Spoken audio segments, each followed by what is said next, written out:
Fatuna Sinala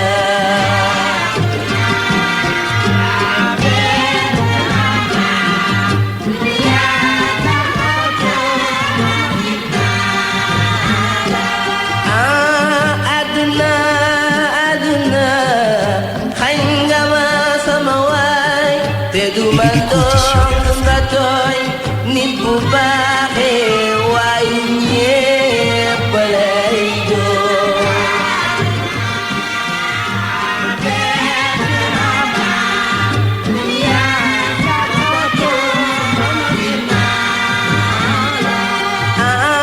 chauffeur ba ko fiir daw law na yaay mareem jaw xañ na yaayam wettalam écoute sur RFM.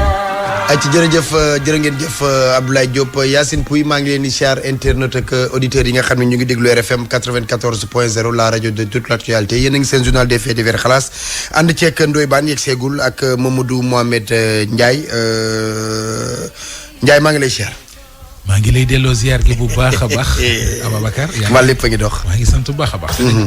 sama réew mi yëpp a ngi laaj fu Aba nekk. wallaahi. man nag dama doon sàng sutura rek. waaw li ngeen wax ne yëpp nag bu leen fàtte nit ci rajo ngeen ko waxee. te àdduna la RFM di déglu te fi ma nekk lépp li ngeen wax fekk na ma fa. bul fàtte léeg-léeg confusion fréquence day am mën nañ toog fii di wax ñu jox la programme Mali. am solo voilà donc de ko bàyyi xel. am solo maa ngi sant bu baax a baax. alhamdulilah daa mel ni bi ma fi gëj.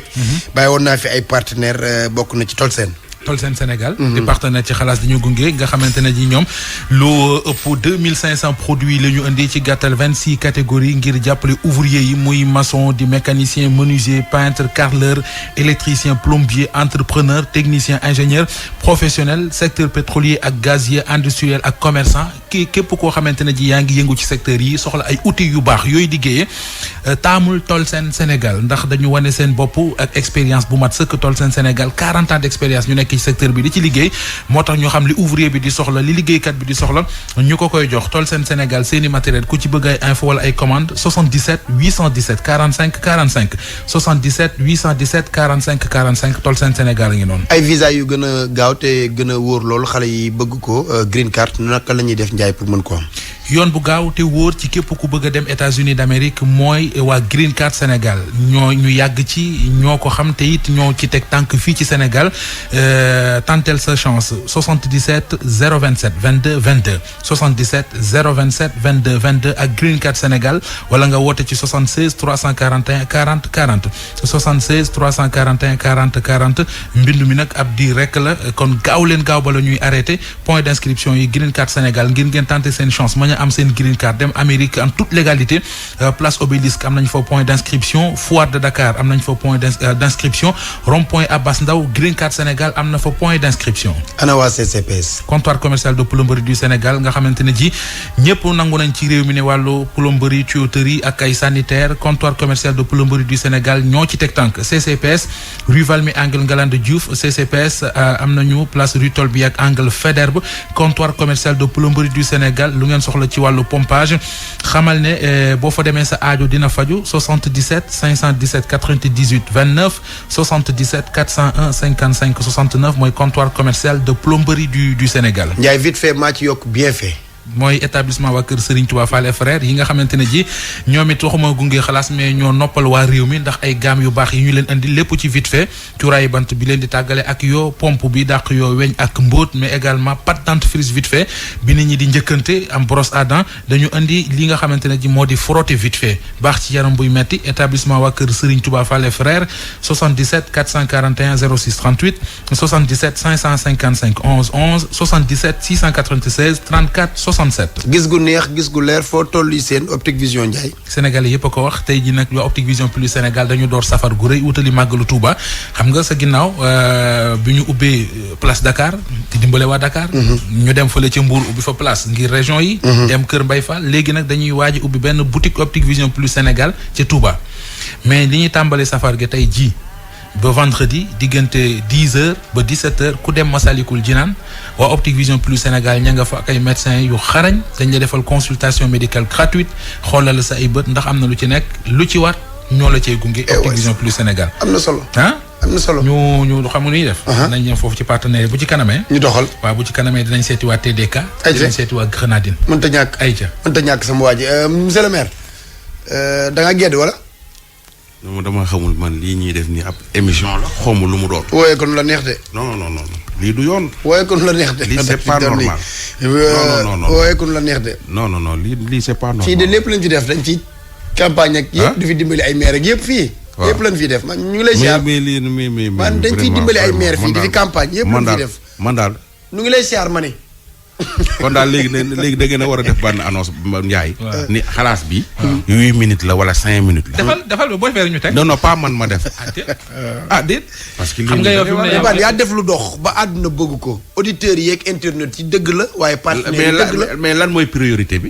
auditeurs yi ak internet yi. waaw lu ñoom auditeurs yi ak internet yi d'accord. partenaires yi ñu ngi ci biir auditeurs yi ak internet yi mais ci lañ bokk ba mënu cee ñàkk. mais tamit nañ ko jéem a xool ni ñu ko organiser xalaas yi ñuy satisfaire auditeurs yi bu baax a baax di satisfaire ne mais yéen ni ngeen di satisfaire partenaires yi moo gën a dafa mel ni partenaires yi ñoo leen gën a ñor di. yow auditeurs yi boo fonk gi nga leen fonk tax soxla boo am bàyyi fi xalaas gi dem da xëy. man kay moom ko dina gën a sax man keroog sa yaay doon woon ngénte àjjuma passé nga dem. ku doon ngénte. parce que yaa xam sa doomu yaay lancement wu campagne am bi dafay bàyyi lépp de. non loolu compliqué na àjjuma baan ñëwul parce que doomu yaay parce que publicité yi dañoo bari. dinaa bàyyi xew am pire ndax ay sama ndax 8 minutes sama yaay Amina mu ndaw. waaw doon génte ñëw fi donc dégg li ma wax naan sa yaay bi muy génte. donc sa doomu yaay kon dama sama trondoo yaay. non c'est vrai. xaw ma ku ko yar waaye da ko yaree sa gox. Njaay xanaa Njaay kay daa xamante rek. moo ñëw ne ma Amine Ndoye la ñuy ngénte. waaw Amine Ndoye mu ndaw. bu daan ca yeggul nag da ngaa yeggul ci mu ndaw ma déedéet yeggoo ca de.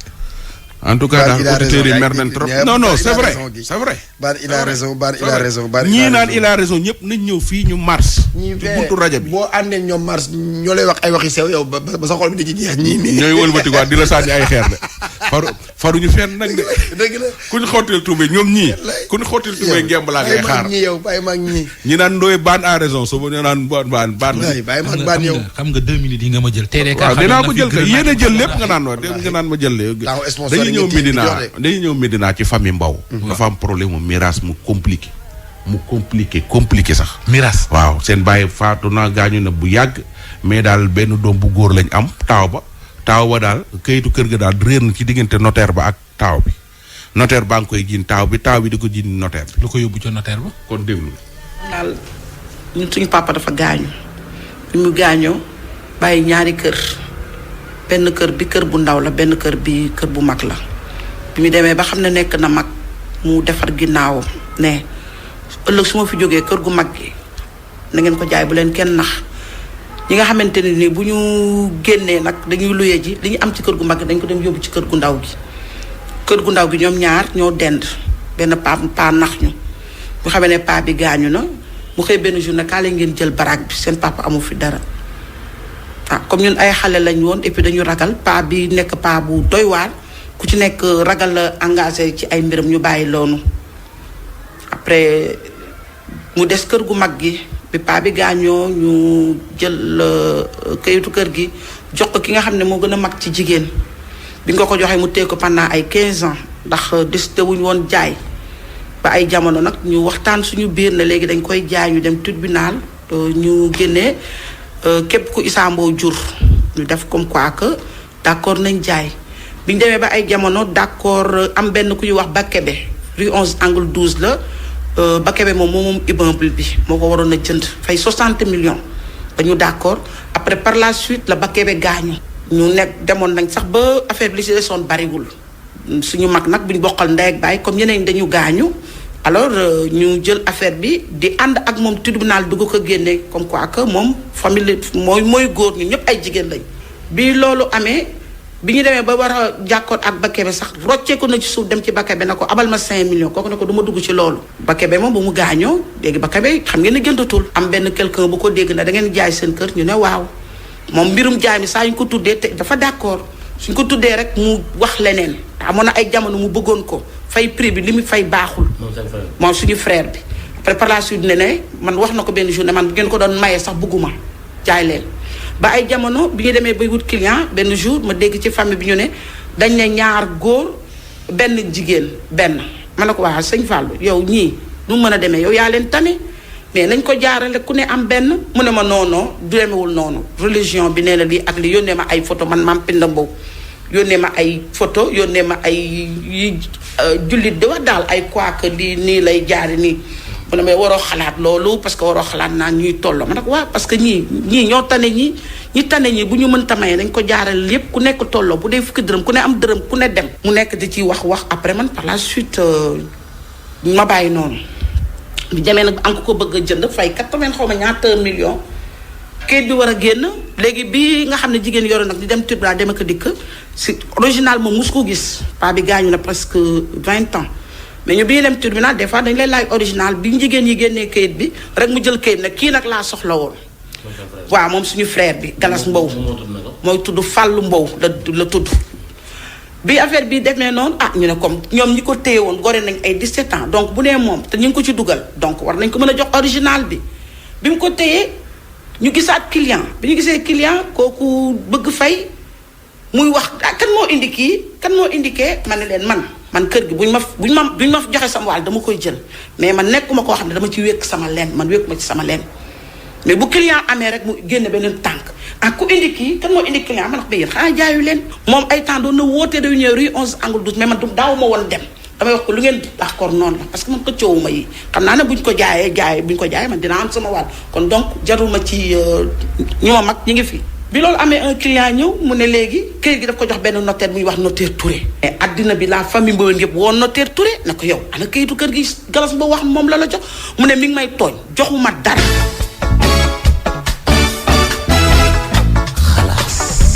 la famille Mbow. kamañ gi garaaw rek kamañ. Mbaween lëj na de. Mbaween lëj na trop parewul de femme bi parewul de déglu.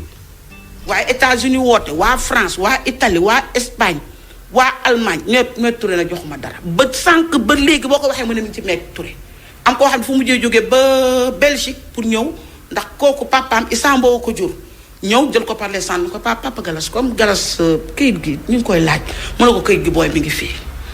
kooku bi mu génnee sax woo ma dana ma kii mi ngi ak kayit xam naa peut-être ma ne ko joru ko léegi ba sànq ba léegi ñun dem nañ dëkk mais ñun amuñu dara lu ñu leer dem nañ 4e amuñu dara lu ñu leer léegi ñun dañoo bëgg nag léegi ana yoon ak ana ñuy dimbale nit ñi ndax ñun ay jigéen lañ ndax suñ ko setaanee kii dafa saay-saay. moo ñu mag. kim ciy mag rek mooy ki nekkoon impôt démantelé kooku dafa feebar ndax bu du woon na ba muy toll ci ay jamono rek la ko c'est dans 2 heures de léegi xool na situation bi xam ne ñun ay jigéen kese lañ mu bëgg ñu nax ci kër guy jaar ay millions ki mujjee fay 90 millions la fay xaw ma 85 courtier yi war a jël xaw ma ñaata %. depuis lors nag fu ñu dugg nañ fa sonn nañ dox nañ ba suñu dàll yi géex woo nañ ko téléphone ku ko neex lay jël ku ko neex bu tayee mu wax lii bi ñu demee tey face à face ak Maître Touré nee na jorul kayit bu ñu wax kayitu Issa Mbow titre foncier Issa Mbow léegi nag dañoo bëgg nag léegi ñun kii li muy def fan la ko teg. waaw mais léegi moom lan moo indi mu ne kayit gi mi ngi Maître Touré lan la seexal Maître Touré moo ñu jaaxal xam nga danga naan dama wax téléphone mais ñun ñoo dem ba ci bureau Maître Touré mais nee na Galas Mbow joxu ko kayit gu ñuy wax titre foncier Issa Mbow te ba sànq ni boo ko woon mu ne la mi ngi ci Maître Touré léegi lan la kon moom ak Maître Touré nañu. léegi moom Galas ana moom. mi ngi Ndaayaan la dëkk rue 11 angle 12 la dëkkoon mais léegi mi ngi Ndaayaan la dëkk bi ñu demee 4e dana dem la ngeen porté ko plainte Ndaayaan mais léegi nag ñun dañu gis yéen ñi ngeen di dimbale nit ñi nag ngeen war ñu jàppale ñu sinon bu ñu ko deful ñun kii te moom am na ay bien mi ak ay bien nag Ndaayaan fu mu dëkk luyewu ko léegi lan la ñu naral. Maître Touré nañ ko woo mu wax kayit gi ak Galas Mbow am wala yoon amul. mi ngi fii en face université. Maître Touré mi ngi en face université bureau la ñu dem xam nga mën nga wax téléphone sax nit di wax nii nga ne dañoo dem ndax man dama ci waroon a ànd fi ma jógee dafa sori mais ki ñuy wax Maada Mbow ak ki ñuy wax Maam Jaara Mbow ñoo dem ba bureau Maître Touré mu ne man gisuma kayit te ñépp dafa wax Maître Touré la ko jox. léegi ana kayit gi. te Maître Touré dama ci yoon waxul dara. doxul dara ay temps daal nee na ma bàyyi su ma bàyyi naa ko yónni ci yoon fragilement daal. yéen daal na génne kayitu kër gi. na génne kayitu kër gi te mu génn ci parce que kii du nitu dara kii daf ñoo bëgg a toroxal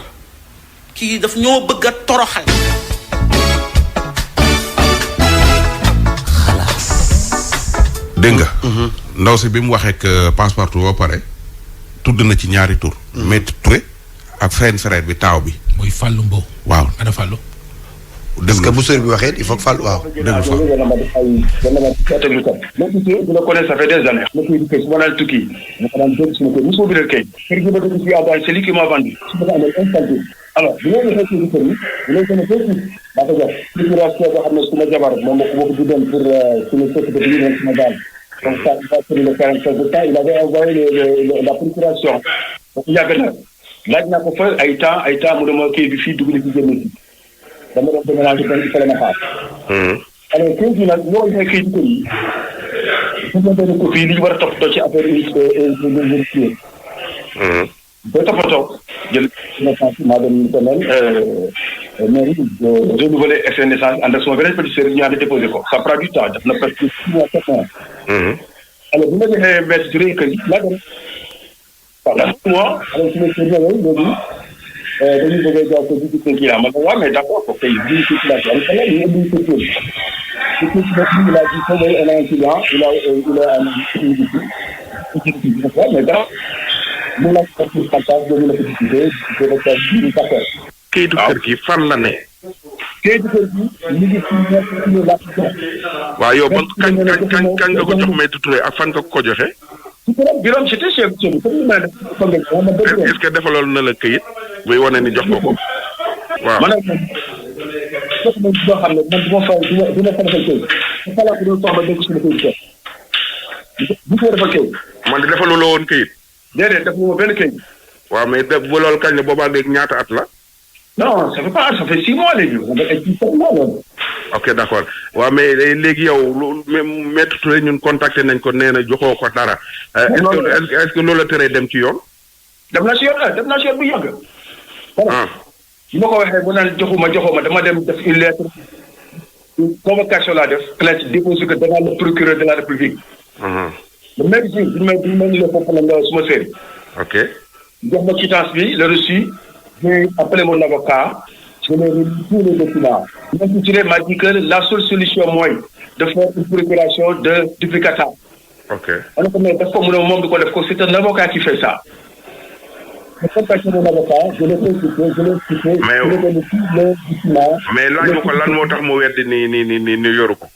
waaw dina leer bu taxawee ci devant le procureur dina leer foofu. moom Maître Touré moom ay xarit ngeen sa yàgg ngeen ñaar lu ëpp ñaar fukki at. ça fait des années Maître des habits xam naa bu baax je le connais c'est un ami c'est suma mais j'ai mis tous les documents à l'avocat dugal na procédure bi dugal na ko ba pare parce que je l'ai appelé il y a 3-4 jours vraiment le dossier est en cours.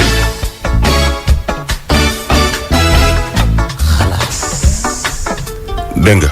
kooku mooy Fallou moom mi nga xam ne mooy taaw bi. moom li mu doon expliquer am na lu ci xaw a leer. waaw parce que moom dëggal na ne kayit bi mi ngi ci. Maître Touré. waaw Maître Touré wax na. Maître Touré wax na xam naa suba nañ ko jox. suba waa ñu joxe version mais léegi. dégg naa nga koy laaj ne ko comme moom dafa téye papier kër gi ba pare bañ koo jox lu tax yóbboo ko ci yoon mu ne. mu ne yóbbu na ko ci yoon. mu ne yóbbu na notaire bi ci yoon mais nag sooy dem te ndaay loo nekk notaire yow. lu ñu xaritoo su ma lay jox sama këyitu këru famille. di nga ma jox këyit. waaw nee na nag Maître Touré joxu ko këyit te ñoom ñaar mais moom Maître Touré ay xarit la ñu xamante ne il y a plus de 20 ans. Maître Touré góor la jigéen. góor la. wax nañoo ak Maître Touré interviewé nañ ko joxe na version su subaa incha allah dinañ leen ko jox mais yenn taaw yi nañ xoolaat fi ñuy jaar su seen bàyyi génnee àdduna. surtout ak ñu ndaw ñi. ak surtout ndaw ci.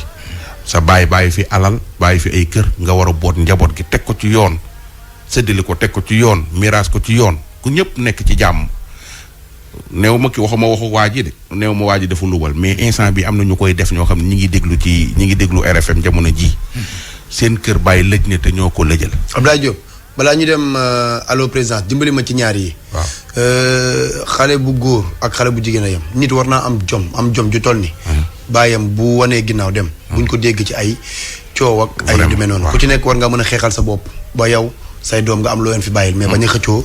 ba ay coow di ci am alalu bàyyi du alal am jom ba beneen bi ci topp. mooy xalaas gi. buñ ci toogul waxtaan ci. réunion ci ba xalaas gi di commencer plus tard 9h20.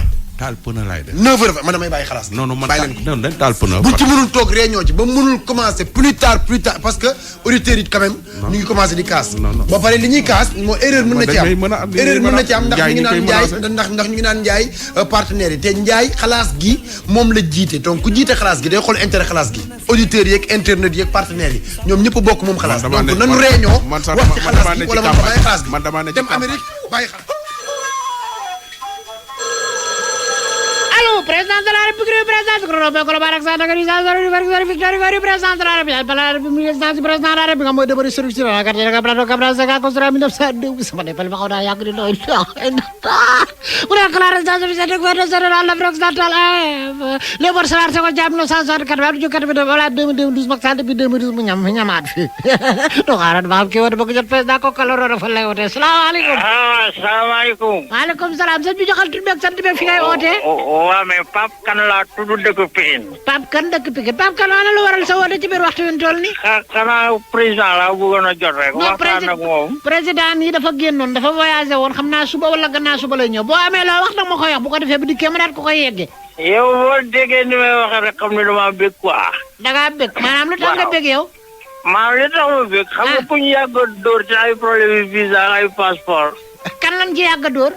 man mii dóor nañ ma ci sama yaay dóor ci sama papa sama maamaati maam sama tante sama bàjjen ñëpp la ñu dóor ci problème bi visa ndax ñun dañoo jot dëkk fay boo xamante ni jàpp nañu tukki daal moo ñu war a tekkil ba leen moom jaral ñu lekk lu ne ci visa. maanaam da nga daan fay daal pour nu wutal leen visa. waaye ma daan fay ba fay fa dara néew tey ñu ngi nii ñu kër jàpp ñoo xamante ne ñoo ko daan def ba daan nu jub rek la mu ñu rek yëpp rek daal laay dóor kër la ñu quoi. maanaam yow daal li nga dégg ñu ne ñu ngi jàpp gaa yeeg ñu ngi enquête gaa yeeg yooyu fi mu ne moo la kontaan loo. moo ma bëgg loo ndax damaa xam ne ko yàgg dóor bis dina ñëw ñu jàppale dóor la. maanaam dañ laa yàgg a dóor say mbokk. waaye dañ maa rëkk ba mu loo nekk kenn xamutul lu may lool waaye te kontaan. waaw ana lan moo waral tamit bëgg a tukki ba tax nga ciy joxe ay millions pour ñu lay lijjanti visa. waaw xam nga àdduna moom lépp yaakaar la rek. ñu ngi yaakaar ni daal réew mi. boo tukkee rek tey ma yore say gars yoo xam ne foofu la ñu nekk di liggéey di andi xaalis ci réew mi. tey yaakaar ne boo demoon doo tekki. mais ku nekk fa sa wërsëg ne nag de. waaw loolu am na loolu kenn weddiwu ko waaye nag xam nga bon xoolal dama mujjee bàyyi lépp dem jublu sama tôlier léegi tôlier laay def dégg nga tëli. maa ngi koy dégg kay jéem naa tukki ba dee ma dem jàpp sama tôlier bi. ah kon day doon a waar kon daal yow ana lan ngay lancer message ñi nga xam ne bii na mooy xale yi bëgg a tukki bay fay million. xam nga woy woo Youssou Ndour naan teex. may ree ko jëlee daanul amoo bañ teex may ree jàpp nañ dañu dem caabi ji sànni ko géej ci kaso bi. ndeysaan tarkala waaw am nga droit manifester ku nu yàgg a dóor daal bu fekkee jàpp nañ ay nit ñoo xam ne bokk nañ ca loo xaw a mel noonu da ngay kontaan. moom ngay teex may ree ka daan bégee ci kaso bi bégee aja soñ bi. waaw. oui ma votre correspondant peut-être joint pour le moment veuillez appeler ultérieurement maanaam coupé naa la ci wolof. Pape Kane Pikine. waaw coupé naa la Pape.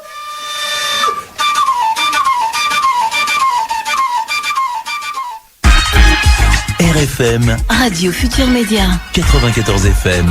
Dakar. 10h sur la radio Futur Média en Flash Info à la présentation Georges Diop. La technique est assurée par Abdoulaye Diop. Une famille entière périt dans un incendie à la résidence Palmeraie de Saly, Portugal. Il s'agit d'un couple et de leur enfant âgé d'1 an. Un incendie qui serait causé par un court-circuit selon les premiers éléments de l'enquête. Les victimes sont originaires de Saint-Louis. Notre correspondant dans la vieille ville s'est rendu à la maison mortuaire Ousseynou Diop. Dans la maison mortuaire, tard dans la nuit, les proches et amis font des va-et-vient. Ici, le drame a bouleversé tout le monde. Lucien Sarr est le frère de Madame Tavares. Il a beaucoup hésité avant de parler devant notre micro. Je viens comme ça de Richard Toll. On m'a annoncé la nouvelle et c'était difficile à croire. Clarisse Marie Rossard est ma sœur. Elle était adorable et très gentille. Vraiment, ça m'a fait très mal. Les proches, eux, sont inconsolables. Maïmouna Gueye loue les valeurs cardinales des victimes Alors que pour Fatou Dieye, c'est tout le quartier qui a perdu des êtres très chers. Depuis 2008. On vit ici avec la famille Tavares depuis 2008. Elle était très disponible, Clarisse parlait doucement et n'avait pas de problème avec les enfants du quartier. Nous sommes tristes parce que nous venons de perdre 3 personnes dans une même famille. Des gens adorables et très polis. Nous sommes des musulmans, mais personne ne pouvait connaître que nous ne sommes pas de la même religion. Aujourd'hui, nous sommes tristes parce que nous avons perdu des personnes dignes. Un drame qui a plongé toute la ville dans la tristesse après la mort des 2 enseignants très respectés. Reportage signé Ousseynou Diop, le député Moustapha Guirassy et son chauffeur victime d'un accident hier sur la route de Kédougou. Le chauffeur a succombé à ses blessures. Guirassy, lui, se porte mieux. Il est admis à l'hôpital régional de Tambacounda. Guy Marius Sagna et 4 autres membres du collectif Nyolank Libre, ils ont été interpellés hier pour avoir participé à une manifestation interdite, une marche contre la vie chère. Le collectif Nyolank et Frappe France Dégage organisent d'ailleurs cet après-midi une conférence de presse au siège de Frappe. Le syndicat démocratique de la santé du secteur social en grève à partir d'aujourd'hui, grève de 48 heures. Ces agents de santé sollicitent une audience auprès du ministre de la Santé pour lui exposer leurs doléances qui ont pour nom meilleures conditions de travail et augmentation de salaire. C'est la fin de ce Flash Info. Merci Abdoulaye Diop qui en a assuré la partie technique. Merci à vous également de nous avoir suivis. Excellente suite des programmes sur Radio Futur Média. Excellente suite des programmes en compagnie de Abba de Gunpan.